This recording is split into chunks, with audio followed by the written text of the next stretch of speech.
বুঝতে পারছি না এসব কি করে হয়ে গেল। স্যার স্যার কেতন স্যার তো 100 জনেরও বেশি আসামিকে জেলে পৌঁছেছেন।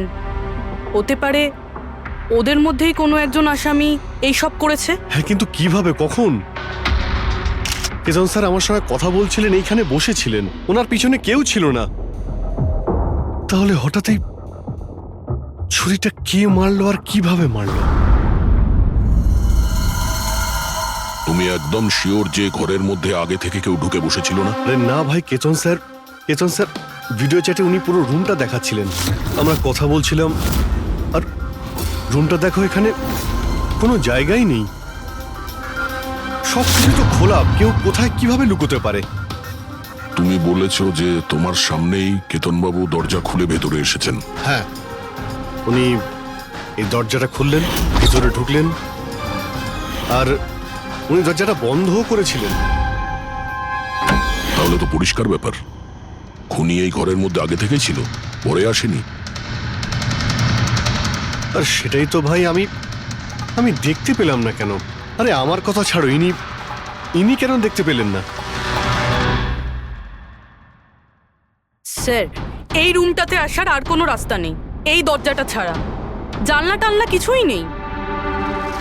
পুরবি, এই রুমটা আবার ভালো করে চেক করো, কোনো না কোনো গুপ্তগত হতেই হবে এই রুমের।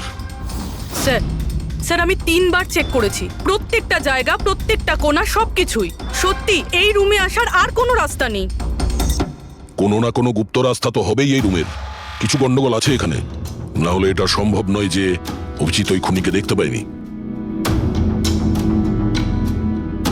এই কেতনবাবু এখানে একাই থাকতেন না? হ্যাঁ, একাই থাকতেন, এখানে কেয়ারটেকার থাকতো। তাহলে এটা জানতে হবে যে কে কে ওনার সঙ্গে দেখা করতে আসতো, আর কে কে জানতো কেতনবাবুর এই নতুন বাড়ির ব্যাপারে। পঙ্কজ স্যার। এই কেয়ারটেকারকে ডেকেছো তুমি? হ্যাঁ স্যার, কথা হয়েছে, আসছে। ফ্রেডি, প্রত্যেকটা ফিঙ্গারপ্রিন্ট নেবে, একটাও যেন বাদ না যায়। হ্যাঁ স্যার, প্রতিটা কোণের ফিঙ্গারপ্রিন্টস তুলে আনবো স্যার। স্যার, আমি তো দুদিনের ছুটিতে গেছিলাম, আমি কি করে জানবো যে এরকম এত বড় একটা ঘটনা ঘটে যাবে? তুমি ছাড়া এখানে আর কে কে আসতো? কেতন স্যার আর কার্পেন্টার। কতজন কার্পেন্টার ছিল? 3টে। আর কতদিন ধরে কাজ করছিল? প্রায় 1 মাস ধরে। 1 মাস ধরে? তার মানে ঘরের কোনা কোনা ওরা জানতো। এই কার্পেন্টার কেতনবাবু কোথা থেকে এনেছিলেন? ওনার পরিচিত ছিল নাকি কেউ পাঠিয়েছিল?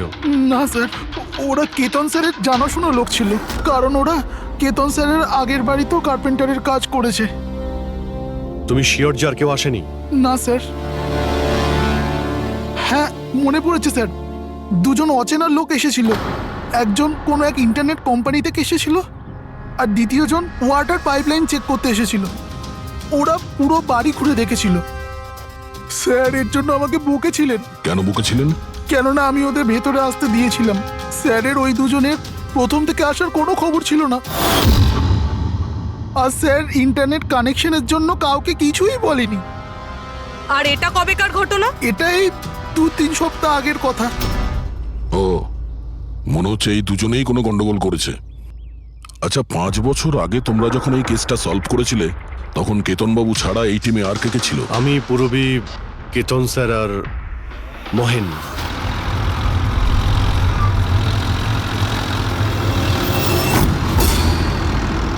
ওই মহিলার প্রাণের ঝুঁকি আছে, আর ওইখানে আশেপাশেই আছে। হ্যাঁ স্যার, তাড়াতাড়ি পৌঁছে যাব। আর 15 মিনিট লাগবে ওই ওয়ার হাউস, আমরা এসেই গেছি।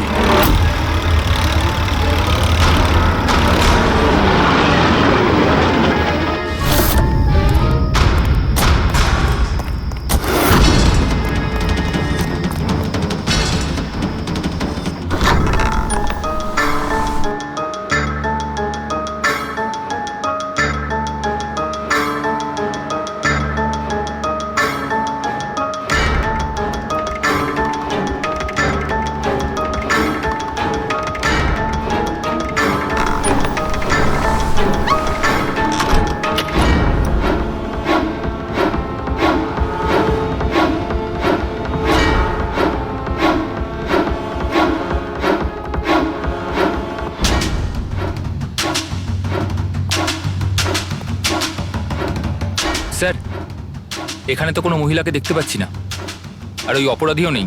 ওটা কোনো মিথ্যে কল ছিল না তো? কোনো কারণ তো হবেই যে কেউ আমাদের ফোন করে এখানে ডাকলো, আর সেই কারণ এই আশেপাশেই আছে।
স্যার, স্যার, বিনোদ, স্যারকে কেউ ছুরি মেরেছে। Sir sir oh no oh no, he is dead. তুমি দরজাটা দেখো, দরজা দেখো তাড়াতাড়ি। আরে দরজা তো ভেতর থেকে বন্ধ, তার মানে খুনি ঘরের ভেতরেই কোথাও আছে। ওদিকে দেখো, তুমি ভেতরটা দেখো, হ্যাঁ, তাড়াতাড়ি যাও। দেখছি।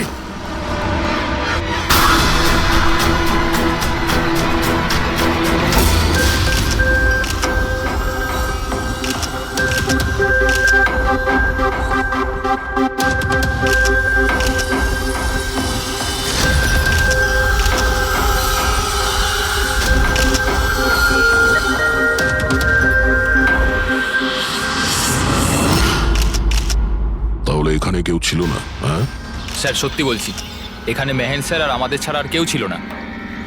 বুঝতেই পারছি না যে খুনটা করলো কি। আচ্ছা, আপনারা এখানে এসেছিলেন কেন?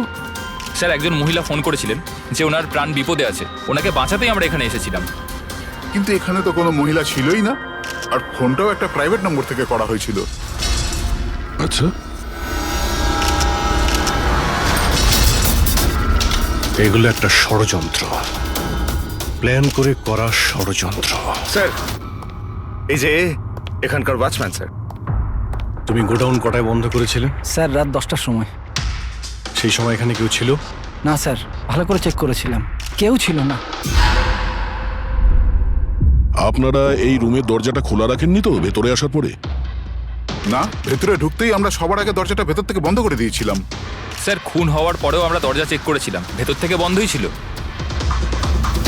খুনি আগে থেকেই ভিতরে ছিল, কেতন স্যারের বাড়ির মতো। একটাই দরজা যেটা বন্ধ ছিল, আর কোনো জানালা নেই। তাহলে খুনি গেল কোথায়? স্যার আবারও একজন এমন অফিসারের খুন হয়েছে যাকে আমরা চিনি। আমার মনে হচ্ছে খুনিকে আমি চিনি। অভিজিৎ, তুমি কি করে খুনিকে চিনবে? তুমি তো দেখোইনি খুনিকে বার। বুঝে গেছি স্যার, আপনি কার দিকে ইঙ্গিত করছেন।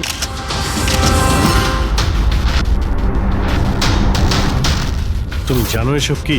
হ্যাঁ, এটা এশিয়ার নামকরা ক্লাসিক আর্টওয়ার্ক, কিন্তু এসবের এই কেসের সঙ্গে কি সম্পর্ক? যেটাকে তুমি এশিয়ার বিখ্যাত আর্ট ওয়ার্ক ভাবছো, সেটা আর্ট ওয়ার্ক ঠিকই, কিন্তু অরিজিনাল নয়। এটা ডুপ্লিকেট, নকল। এগুলো নকল, কিন্তু দেখতে তো একদম। দেখতে একদম আসল, অথচ এটা নকল। কিন্তু এই আর্টওয়ার্কের এই দুটো মার্ডারের সঙ্গে কি সম্পর্ক? এটা 5 বছর আগের কথা দয়া। তোমার এটা মনে আছে, তুমি আর এসিপি স্যার ডেপুটেশনের জন্য দিল্লি গিয়েছিলে?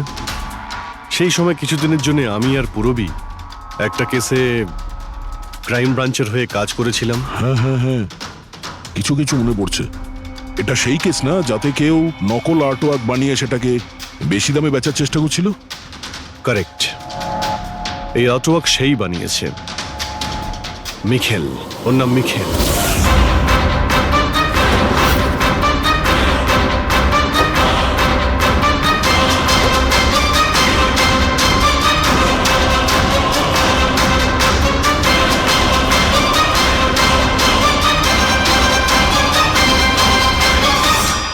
এমনটা নয় যে ওর প্রতিভা বাকি শিল্পীদের থেকে অনেক কম ছিল, তবে সত্যি কথা বলতে ও ওদের থেকে অনেক বেশি ট্যালেন্টেড ছিল। আর সেই জন্যই হয়তো ও একদিন ভেবেছিল যে অরিজিনাল পেন্টিং তো সবাই বানাতে পারে, কিন্তু অরিজিনালের মতো সেম কপি বানানো সবার পক্ষে সম্ভব নয়। আর এই কাজে এত টাকা ছিল যে ওর আসল পেন্টিং বানানোর কোনোদিনও প্রয়োজনই হয়নি। ও কোটি কোটি টাকা ইনকাম করেছিল মহান আর্টিস্টের অরিজিনাল পেন্টিংয়ের নকল পেন্টিং বানিয়ে। আর ওর কাজ এতটাই ভালো ছিল যে কেউ বলতে পারতো না যে পেন্টিংটা আসল না নকল। অনেকবার তো 30-40 বছরের আগের ক্যানভাসের পেন্টিং করেছে ও, অথচ সেটা কারো পক্ষে ধরাই সম্ভব ছিল না। কিন্তু একদিন পরিস্থিতি এমন হলো, অনেক আর্ট প্রেমী যখন কোটি কোটি টাকা লস করলো, তখন ক্রাইম ব্রাঞ্চ মিখেলকে ধরার দায়িত্ব আমাদের 4 জন অফিসারকে দেয়। কেতন স্যার, মহেন, পুরবী আর আমি। মিখেলকে ধরা এত সহজ ছিল না, কিন্তু কথায় আছে না, পিঁপড়েকে ধরতে হলে মিষ্টির ব্যবহার করতে হয়। আর এই পিঁপড়ের মিষ্টি ছিল ওর পুরনো ক্যানভাস আর সেই কেমিক্যাল যেগুলো ব্যবহার করত 200 থেকে 250 বছরের পুরনো পেন্টিং তৈরি করতে। আমরা সমস্ত আর্ট গ্যালারি আর দোকানে নজর রাখতে শুরু করে দিই যেখানে এইসব জিনিস পাওয়া যেত। যারা এই সমস্ত জিনিস কিনতে আসতো তাদের পুরো ঠিকুজি কুষ্টি বার করতাম আমরা।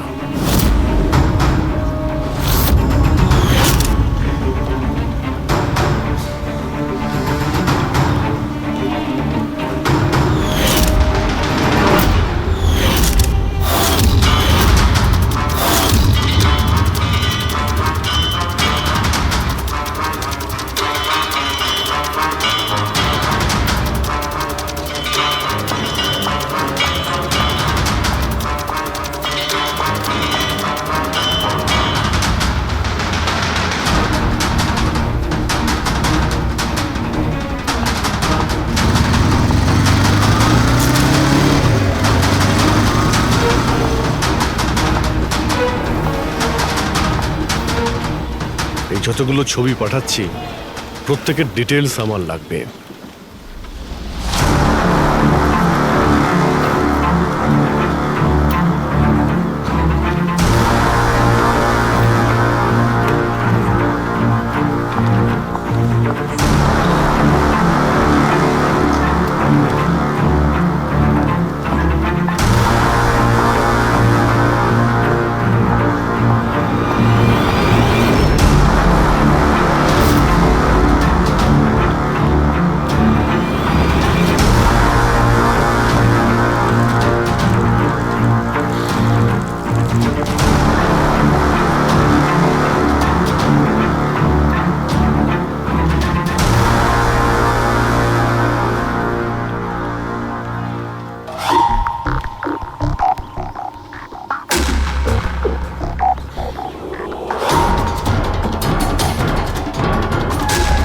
আর তারপরে 1 সপ্তাহ পরে আমরা এমন একটা মেয়েকে দেখলাম যে জিনিসপত্র তো কিন্তু তার কোনো আর্ট ব্যাকগ্রাউন্ড ছিলই না। নিশ্চয়ই কোনো গন্ডগোল আছে স্যার। এই মেয়েটা ব্যাংকে কাজ করে, এর এই জিনিসগুলো কেন প্রয়োজন পড়ে, তাও আবার প্রত্যেক দ্বিতীয় দিন? হ্যাঁ স্যার, এই মেয়েটার প্রবলেম তো আছে মনে হচ্ছে।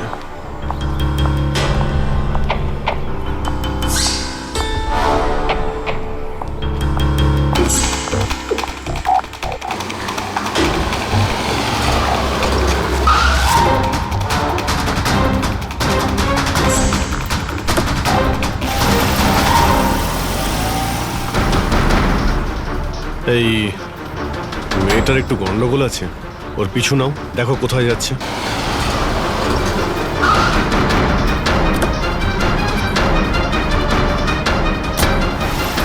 স্যার, আমি ওকে 3 দিন ধরে ফলো করেছি, কিন্তু কিছু জানতে পারিনি।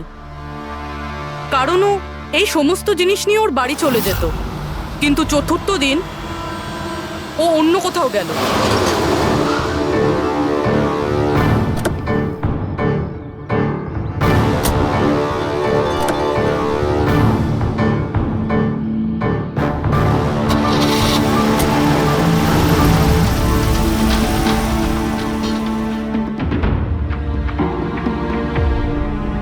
নিখিল, নিখিল, নিখিল, নিখিলও না, এখনো লাঞ্চটাও করেনি। এখনো লাঞ্চও করনি। এত কি কাজে ব্যস্ত থাকো যে খাওয়ার টাইম থাকে না? তোমায় দেখলেই তো আমার পেট ভরে যায়। জানো, বেবিকে মাখন লাগানোর না, এটা অনেক পুরনো আইডিয়া। মাখন নয়, সত্যি বলছি, তোমার মতো ভালোবাসতে পারে এমন জীবনসাথী কোথায় পাবো আমি, যে আমার জন্য নিজেকেও বিপদে ফেলতে পারে। আমি তো তোমার জন্য নিজের জীবনটাও দিতে। খবরদার, এরকম কথা যদি আরেকবার তুমি বলেছ, যদি তোমার কিছু হয়ে যায় না, আমি এই দুনিয়াটাকে আগুন লাগিয়ে দেবো।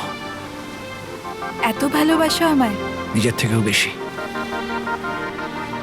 যদি আমি কিছু চাই, তুমি আমায় দেবে? আমি জানি তুমি আমার থেকে কি চাইবে, যে আমি কেন সবকিছু ছেড়ে দিচ্ছি না। জানোই যখন, তাহলে তুমি কেন ছেড়ে দাও না?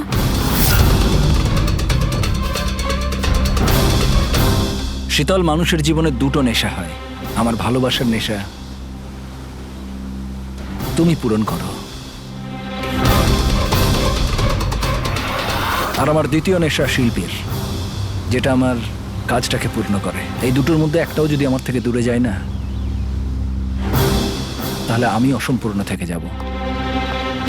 আর আমি চাই যে ইতিহাস আমায় সব থেকে ভালো স্বামী আর সব থেকে ভালো আর্ট চোর হিসেবে মনে ব্যাস রাখে। নিখিল, অনেক ইতিহাস লিখেছ, বাকি জীবনটা জেলেই কাটিও।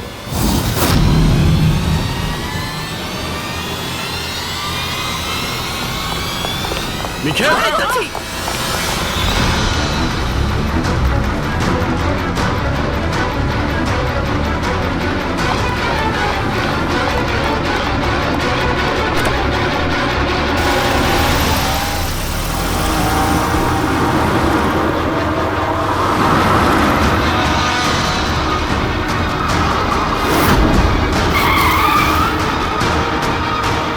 প্লিজ আমার কথা শোনো, জেদ করো না। নিজেকে আইনের হাতে তুলে দাও প্লিজ। না, আমি করব না।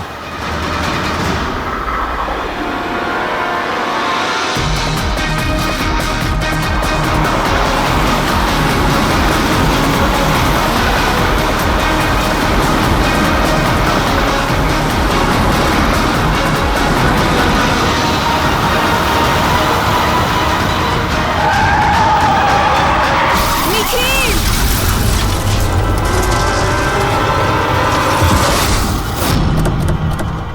শীতল, নিখিল দাঁড়া, বলছি, দাঁড়া, শীতল, দাঁড়া। শীতল, চোখ খোলো, শীতল।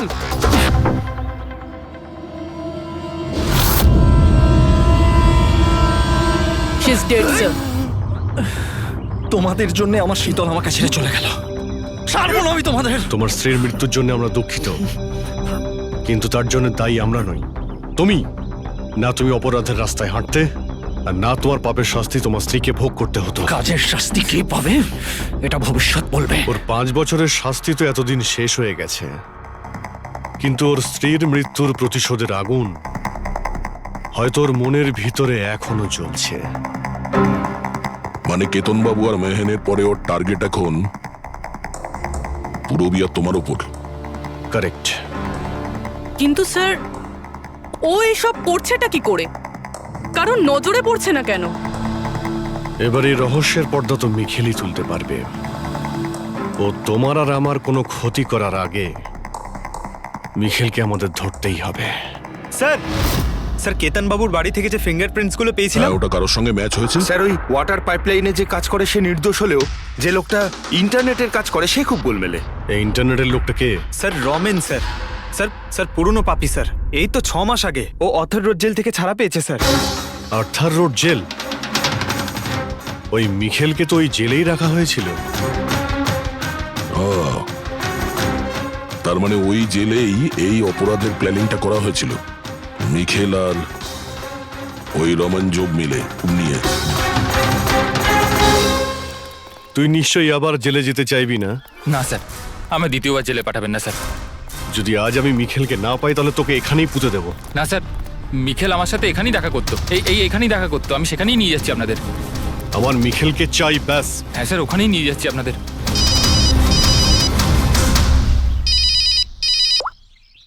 হ্যাঁ শান্তি, কি বাবা শরীর খারাপ করছে? কিন্তু এরকম হঠাৎ? আমি তো কেসের ইনভেস্টিগেশন করতে এসেছি। কি হয়েছে? স্যার ওই বাবা একটু অসুস্থ হয়ে পড়েছে। ওই শান্তি নার্স যে আমার বাবার দেখাশুনো করে, সেই ফোন করেছিল। ঠিক আছে, তুমি যাও, আমরা দেখে নিচ্ছি। কিন্তু স্যার। যাও, আর কোনো প্রয়োজন পড়লে ফোন করবে।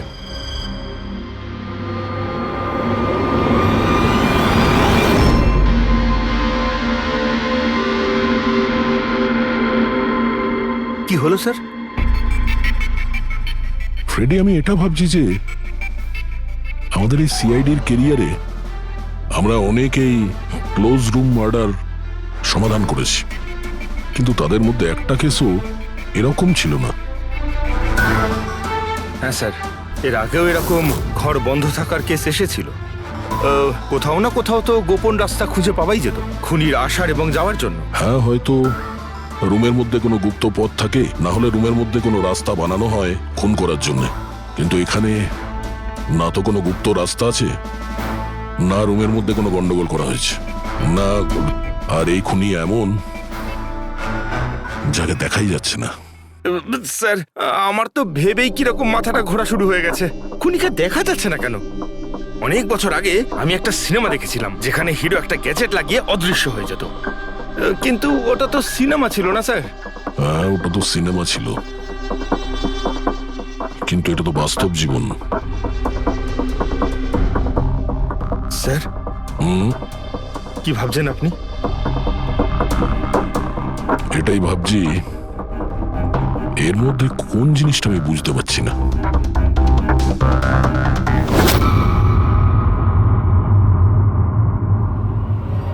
ও মাই গড, তার মানে এই ব্যাপার।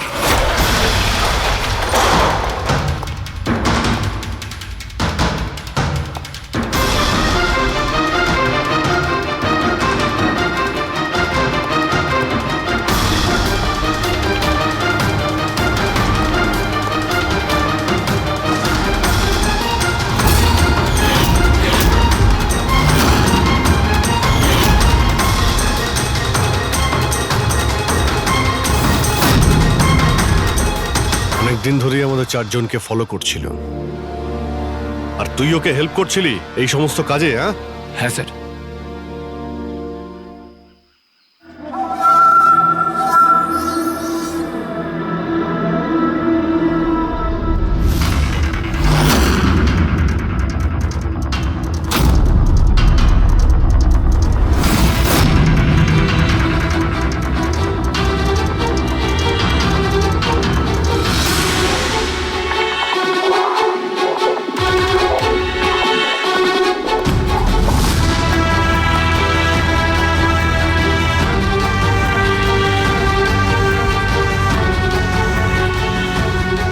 কিন্তু এই ওয়ালপেপার, ফার্নিচার, এসবের ছবি কেন নিয়েছিলি? হ্যাঁ, ওই মিখেল যেমন যেমন বলেছিল আমি সেরকমই ছবি নিয়েছিলাম স্যার।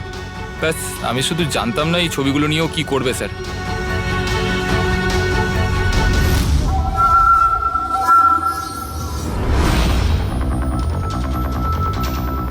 তাহলে কি এই ছবির মধ্যেই লুকিয়ে রয়েছে খুনের রহস্য?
আমার গলার আওয়াজ ভুলোনি।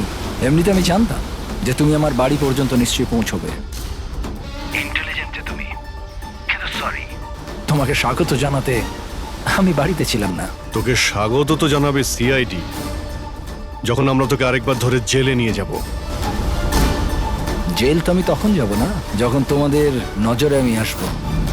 তার আগে এই ধাঁধাটা তো সমাধান করো যে আমি তোমাদের এমনিতে নজরে কেন আসছি না। কি হলো, কি ভাবনায় পড়ে গেলে? আমি জানি তুমি ইন্টেলিজেন্ট, কিন্তু এতটাও ইন্টেলিজেন্ট নও যে এই কেসটাকে সমাধান করো। কেসটা তো তোমার আর পুরবীর মৃত্যু দিয়েই শেষ হবে। মিখেল, রাগ নয় অভিজিৎ বাবু, রাগ করে কেন নিজের বিপি বাড়াচ্ছ? চলো একটা ছোট্ট তোমায় হিন্ট দিয়ে দিই। আমায় তুমি সেখানেই দেখতে পাবে যেখানে এই গল্পের শুরু হয়েছিল, যেখানে শীতলকে তুমি আমার থেকে ছিনিয়ে নিয়েছিলে। পুরবী মারা যাওয়ার আগে তো নিশ্চয়ই পৌঁছতে পারবে। মিখেল, মিখেল, হ্যালো পঙ্কজ, তুমি এক্ষুনি পুরবীকে ফোন করো, ওকে বলো বাড়িতে থাকতে, বাইরে বের না হতে। ও কি হলো স্যার? আচ্ছা, আমি যেটা ভাবছি সেটা যদি ঠিক হয় তাহলে জানা যাবে যে খুনি এগুলো কিভাবে করলো। কিভাবে?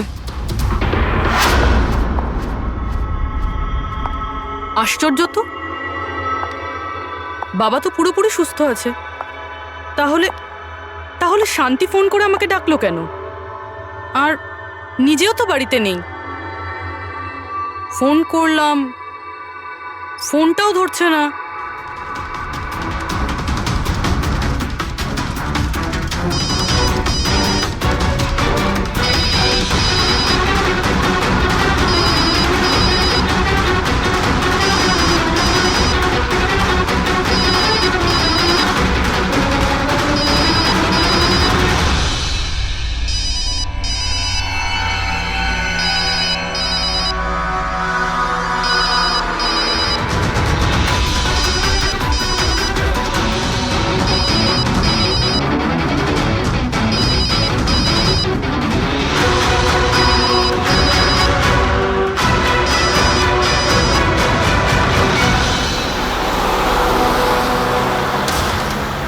স্যার, এই পুরবী তো ফোনই তুলছে না। কি ফোন তুলছে না? কোনো প্রবলেম নেই তো? স্যার, মিখেল ওর কাছে পৌঁছে যায়নি তো? হতে পারে ওই যে ফোনটা এসেছিল ওর বাড়ি থেকে, ওর বাবার শরীর খারাপের ব্যাপারে, হতে পারে ফোনটা মিখেলই করেছিল। স্যার, পুরবীর কিছু হবে না তো? আশা করছি আমরা সময় মতো পৌঁছে যাব। যদি পুরবীর কিছু হয় তাহলে না,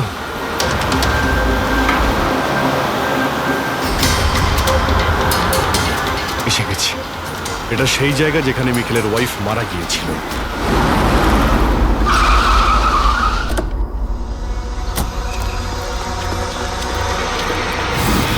পুরবী!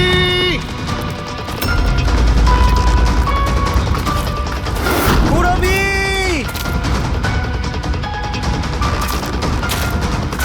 পুরবী! পুরবী! ওই দিকটা দেখো। পুরবী! পুরবী!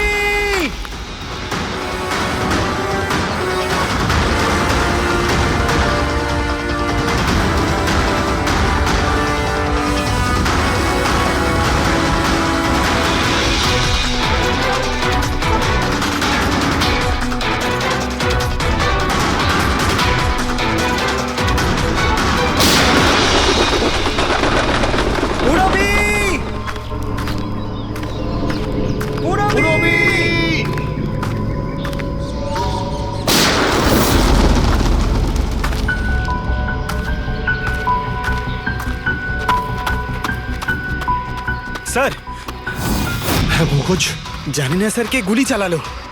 পুরবীকে পেলে? পুরবী ওখানে স্যার।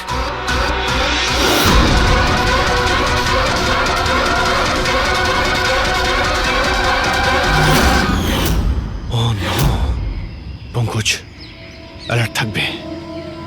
আমাকে কভার করো, আমি যাচ্ছি পুরবীর কাছে।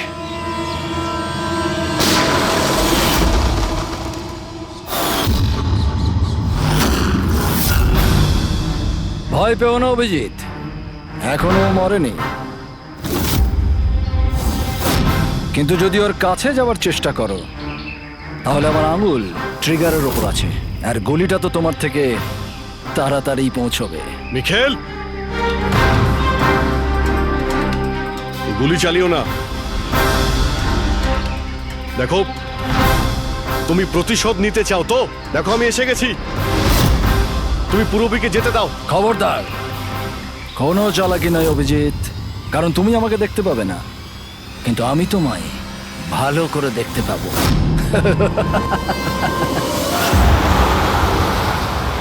অভিজিৎ, আমার কথা মন দিয়ে শোনো, তুমি একদম রিয়াক্ট করবে না।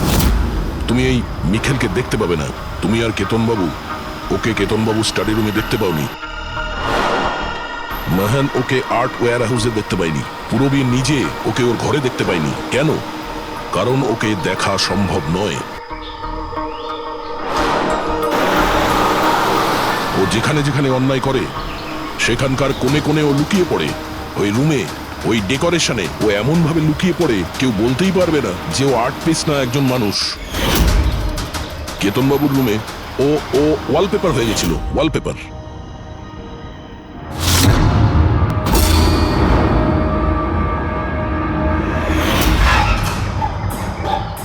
আর মেহানের ওই ওয়্যার হাউসে ও ও পোর্ট্রেট হয়ে গেছিল।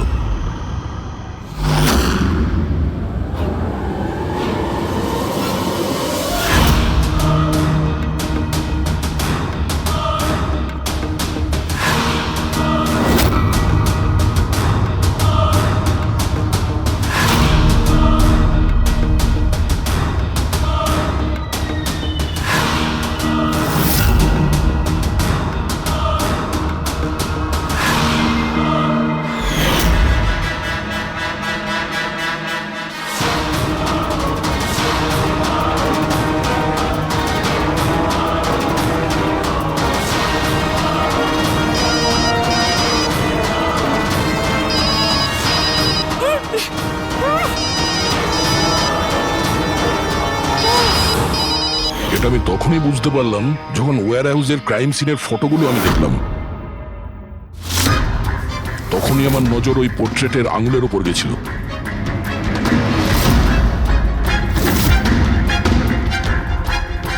ও পোর্ট্রেট ছিল না, ওই মিখেল ছিল, মিখেল। ওকে দয়া, পঙ্কজ সাবধানে, পঙ্কজ সাবধানে, জঙ্গলে লুকিয়ে আছে। পঙ্কজ, তুমি এখানেই থাকো, পুরবীর দিকে নজর রাখবে। মিখেল, আমরা কিছুই করব না, আমরা এখান থেকে চলে যাচ্ছি। তবে তুমি পুরবীকে ছেড়ে দাও প্লিজ।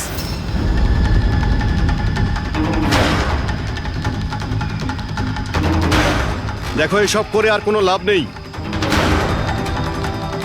আমি এখানে এসে গেছি, তুমি তুমি বলো কোথায় যেতে হবে, আমি চলে যাচ্ছি। বাস, আগে এগোবে না অভিজিৎ, আমার সাথে গেম খেলা বন্ধ করো। ঠিক আছে, ঠিক আছে, গুলি চালিয়ে কোনো লাভ নেই, আমরা এখান থেকে চলে যাচ্ছি। কিন্তু তুমি তুমি কি চাও মিখেল? যা কিছু হয়েছিল সেটা সেটা তো হয়ে গেছে, কিন্তু এসব করে তুমি কি পাবে? হ্যাঁ,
শীতলকে তুই আমার থেকে নিয়েছিলি, আমি তোকে ছাড়বো না।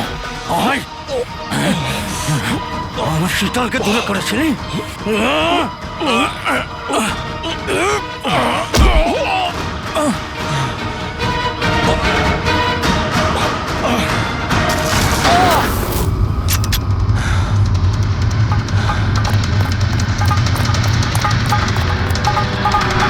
মুরব্বি, তুমি ঠিক আছে তো? তোর আসল জায়গা জেলে, আর এইবার তুই বাইরে আসবি না, সোজা ফাঁসিতে ঝুলবি। আমার বউয়ের জ্বলন্ত চিতা দেখে আমি শপথ নিয়েছিলাম যে যতক্ষণ না তোমাদের চারজনকে আমি শ্মশানে পাঠাবো, না বেঁচে থাকবো না মরবো। দুজন তো গেল, এখন তোমরা দুজন বেঁচে। তোমাদের আইনকে বলো যেন শক্ত থেকে শক্ত জেল বানায়, কারণ এবার কোনো জেলই তোমাকে আমার থেকে বাঁচাতে পারবে না। ঠিক আছে, চলো নিয়ে যাও একে। চল চল।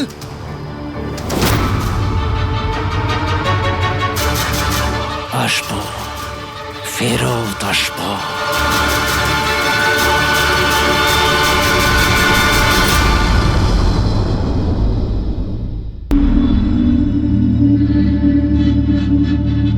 ও গড, এই পলিউশনও না আমার স্কিন খারাপ করে দিচ্ছে। এই দেখো পিম্পল বেরোচ্ছে। উফ।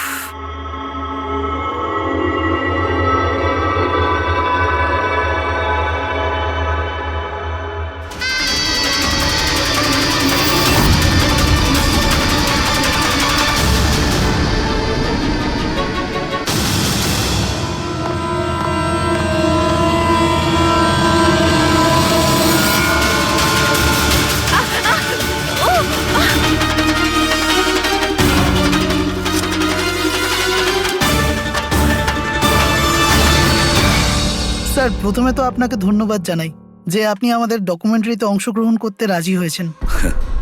স্যার, যেমনটা আপনি জানেন, আমরা আমাদের ডকুমেন্টারির সাহায্যে সিরিয়াল কিলারদের সাইকোলজি, মানে এদের মনোবিজ্ঞানকে ভালোভাবে জানার চেষ্টা করছি।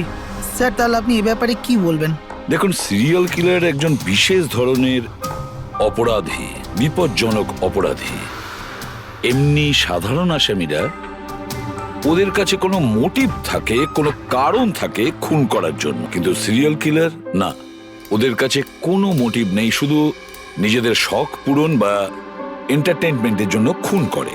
ওরা প্রায় লোকেদের ওপরে বা পরিস্থিতিকে নিজের গ্রিপে রাখার চেষ্টা করে, আর তাছাড়া নিজেদের সিরিয়াল কিলিং ওষুধের ওপরেও অ্যাপ্লাই করে দেখে, তারপরে মানুষের ওপরে। আচ্ছা, এটা কখনো বলা যায় না যে ও কাকে বা কোন কোন লোককে নিজের শিকার তৈরি করবে। সে ছেলেও হতে পারে, মেয়েও হতে পারে, সে এজেড বা ইয়াংও হতে পারে। কিন্তু একটা ব্যাপার আছে যেটা ওদের প্যাটার্ন হয় কিলিং এর, সেটা 2-3-4টে খুনের রিপোর্ট দেখার পরেই সেটা বোঝা যায়, আর তখনই আমরা আস্তে আস্তে ওদের পিছু নিতে পারি, তার আগে নয়। অনেক ক্ষেত্রে তো এরা কয়েক মাস ধরে নিজের শিকারের ওপর নজর রাখে, আর যখনই সুযোগ পায় ঝাঁপিয়ে পড়ে আর মেরে ফেলে। এই কারেন্ট কি করে চলে গেল?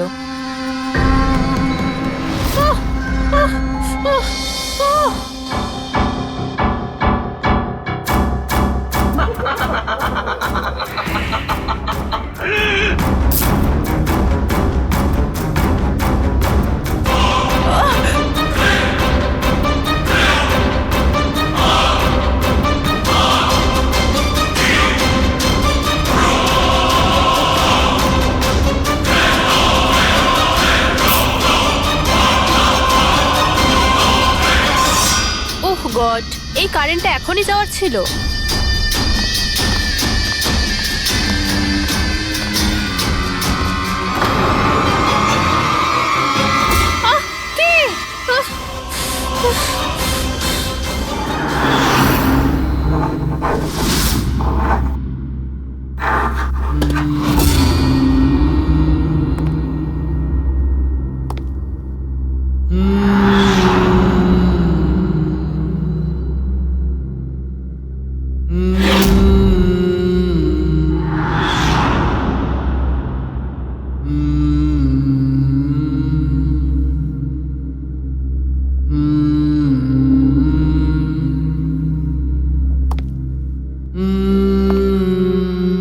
অনেকবার দেখা গেছে খুনিরা ভিকটিমের জিনিসও সঙ্গে নিয়ে গেছে।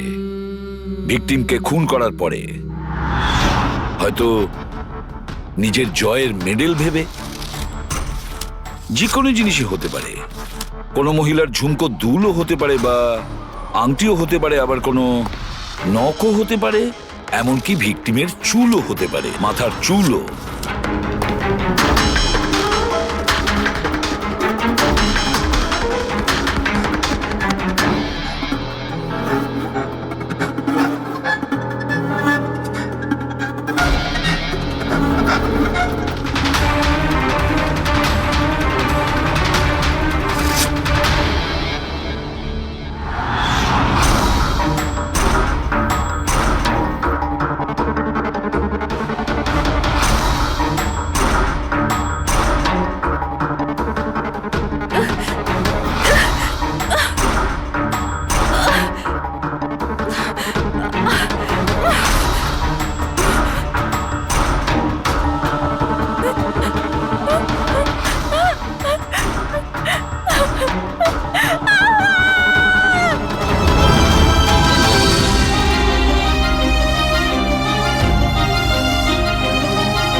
আমার চুল?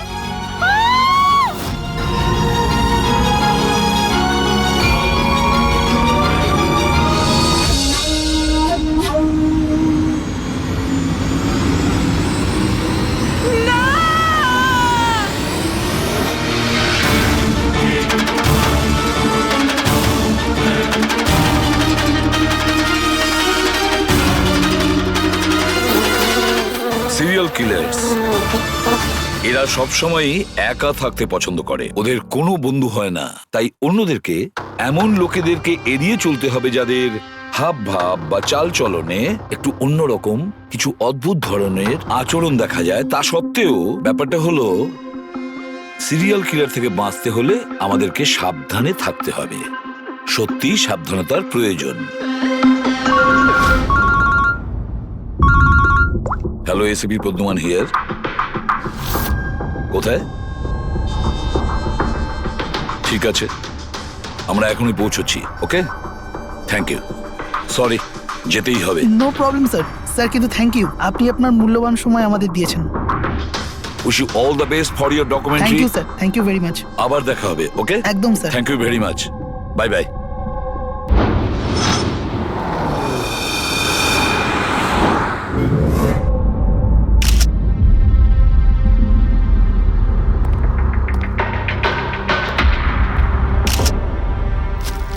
নিয়ে যাও। সালুকে দেখে কি মনে হচ্ছে?